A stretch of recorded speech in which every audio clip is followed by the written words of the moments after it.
Yetimler Vakfı gerek yurt içinde ve gerekse dünyanın diğer mazlum coğrafyalarında yetimlere, diğer muhtaç sahiplerine ve mazlumlara çeşitli alanlarda yardım yapan bir vakıftır.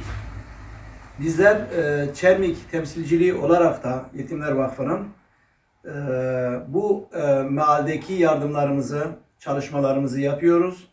Şöyle söyleyebiliriz ki okullar açıldıktan sonrasındaki süreç içerisinde okulların açılışıyla beraber yetim ailelerimizin çocuklarına kırtasiye yardımı, sonrasında gıda kolileri dağıtımı ve et dağıtımı yaptık.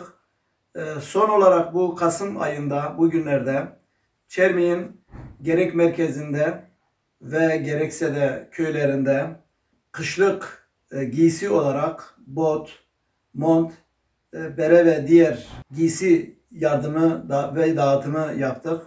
Bunu şu şekilde komisyonca belirlediğimiz 50 civarında yetimimize bu yardımı biz yaptık. İnfak sahipleri, hayır sahipleri ve eli olan, bu arada aracı olan bütün şahıslar mutlaka ki Rabbimizin inanıyoruz ki bu çalışmalarda Rabbimizin kendilerine ihsan edeceği ecirden yararlanacaklardır. Herkesten Allah razı olsun. Vakıf yetimleri bize yardım ediyor.